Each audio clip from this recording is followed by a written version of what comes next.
Jean-Pierre Montanet, Olivier Delacroix, bonjour. Bonjour. Bienvenue au Buzz Media Orange Le Figaro. Alors, vous êtes Jean-Pierre Montanet, vous êtes producteur associé Storybox, société de production, et vous, Olivier Delacroix, vous êtes journaliste et réalisateur de documentaires.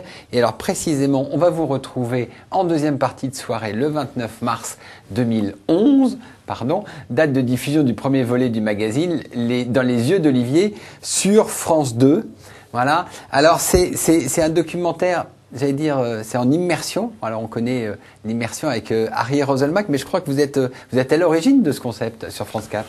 En tout cas, au sein de France Télévisions et notamment sur France 4, on a largement commencé il y a 2 ans avant Harry Roselmack. Donc on est un peu initiateur, précurseur dans ce style d'écriture qui visiblement fait des émules.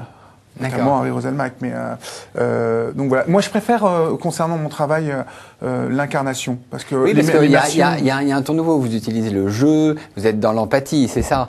Et sur des sujets que vous choisissez vous-même. Là, le premier épisode, ça va être consacré au mystère de la foi. Ouais. Parce que vous avez vu à partir de c'était quoi? C'était les parents. Le témoignage de parents habitant la région de Saint-Germain-en-Laye et ayant perdu leur fils de 19 ans assassiné Et ils avaient pardonné à l'assassin, c'est ça? Voilà, ils ont pardonné à l'assassin. Donc après, à partir de là, vous allez voir et vous allez comprendre. Ben oui, parce qu'en fait, comment pardonner à l'assassin de son fils? C'est quand même quelque chose qui demande un certain chemin. Et donc, qui moi, m'a posé vraiment question. Alors pour compléter, Olivier, il incarne vraiment de A à Z, c'est-à-dire qu'on ne lui fera pas faire des sujets qu'il ne veut pas faire.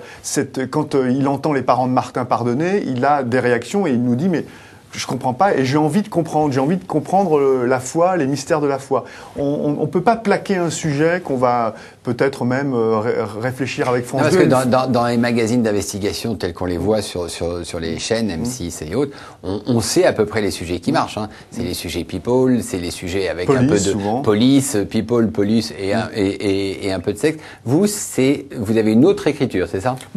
Moi, je pars d'un autre postulat, c'est-à-dire que le postulat que je ne sais pratiquement rien. C'est-à-dire je pars sans jugement au début, donc je pars avec un questionnement, ce qui me permet de ne pas partir avec un postulat, c'est comme ça, et je vais avancer avec tel postulat de départ. Donc en fait, voilà, je pars et je rencontre au fur et à mesure de mon voyage, puisque ce sont souvent des voyages à travers la France, à la rencontre de différents personnages emblématiques qui vont m'expliquer pourquoi ils ont la foi, pourquoi ce sont des mamans célibataires qui mènent un combat, pourquoi elles sont lesbiennes, puisque vous savez qu'il y en a 4 qui viennent. Voilà. Exactement. Alors, le nouveau patron de France 2, Claude Yves Robin, que vous avez connu à France 4, puisqu'il dirigeait France 4 et France 5 auparavant, demande de rajeunir l'audience, d'avoir une nouvelle écriture, une nouvelle identité pour France 2. Est-ce que ces 4 magazines correspondent à ce désir?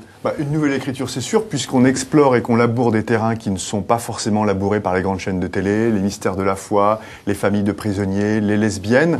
Donc de ce point de vue-là... Ce sont des sujets pas très simples quand même à exposer. Pas très simples. Dans l'écriture, même dans la façon dont ils sont filmés, dans la façon dont ils sont réalisés, et par Olivier et par Mathieu Dubosc, le co-réalisateur, eh bien, il y a une nouvelle écriture avec des silences, avec un commentaire qui n'est pas formaté, qui est très subjectif, où Olivier fait part de ses doutes, de ses sentiments, et où on n'est pas dans ces commentaires un peu saccadés qu'on retrouve sur certaines chaînes de télé. Donc là, on est vraiment assez original même, et on va essayer, avec aussi la personnalité d'Olivier, de séduire une clientèle plus jeune, un auditoire plus jeune, puisque c'est vrai que France Télé, en deuxième partie de soirée, eh bien l'âge moyen des téléspectateurs est assez élevé. Donc il y a une volonté de France Télé de rajeunir cette population. Alors, vous dites que vous n'êtes pas formaté. C'est vrai que vous n'êtes pas un animateur tel qu'on les connaît d'habitude sur la télévision, peut-être la coupe de cheveux.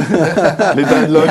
Il y a ça. Les sujets ne sont pas des sujets très, très simples. Est-ce que ces magazines auraient vocation peut-être à être en première partie de soirée, en prime? C'est possible? Vous en discutez ou pas?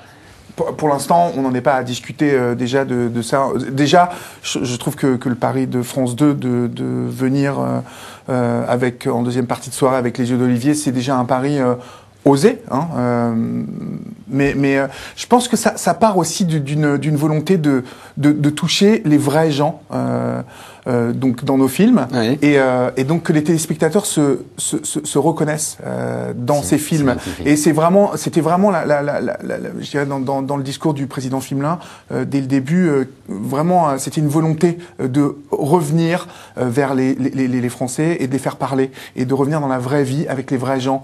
On était beaucoup sur des plateaux, on était beaucoup confinés, ou aussi on était dans des formats où, comme disait Jean-Pierre, avec une voix monocorde, oui. un style journalistique très unilatéral sur toutes les chaînes. Là, vous renouvelez le genre, quoi, c'est ça. Oui. Jean-Pierre Montanet, vous êtes chez Storybox. Est-ce que qui a fait des magazines pour Canal+. Vous avez d'autres projets pour France Télévisions ? On a des projets parce que justement, dans cette optique-là, France Télé cherche des nouvelles écritures, cherche des nouveaux visages. Donc on cherche, on prospecte. C'est Lorraine Willems, la présidente de Storybox, qui a toujours cru en Olivier, qui a fait émerger ce talent au sein de Storybox. C'est un talent Storybox. On peut dire qu'on essaie d'être une pépinière avec de nouveaux visages, de nouveaux talents. On y a cru. On a commencé par Canal+, où déjà on s'essayait à cette écriture incarnée. Oui. Ensuite, il y a eu France 4 et maintenant France Télé. Et pour rebondir sur votre question précédente, je pense que... Il y a d'autres projets. Pour France Télé, ça sera un laboratoire, cette deuxième partie de soirée. Ils vont étudier de très près l'audience brute, mais aussi sa structure d'audience. Voir si Olivier fait venir des ménagères, s'il fait venir des plus jeunes. Et ça va être important. Et je pense qu'après, ensuite, une réflexion de France 2, pourquoi pas en première partie de soirée. Mais pour l'instant, je pense que ces 4 épisodes de ce magazine seront un laboratoire pour France Télé et pour voir ce que l'on peut... Exactement. Et parallèlement, nous travaillons sur d'autres projets, toujours avec cette idée d'incarnation, de nouvelle écriture. C'est effectivement vrai, je pense que dans l'esprit de Claude-Yves Robin, de Nathalie Darrigrand, c'est fini le plateau, ça fait un peu vieille télé. Spécial, voilà. Alors, il faut rajeunir un tout petit peu. Pas à l'envoyé spécial, plus des émissions, des débats, ça se discute. Enfin voilà, on a le sentiment que tous ces plateaux se ressemblent et les émissions n'ont plus vraiment d'identité. Et ça, c'est le discours des dirigeants de France Télévisions. Très bien, Jean-Pierre Montanet, Olivier Delacroix, merci. Nous nous retrouvons demain et on pourra suivre effectivement dans les yeux d'Olivier. Merci, bonne journée. Merci. Au revoir.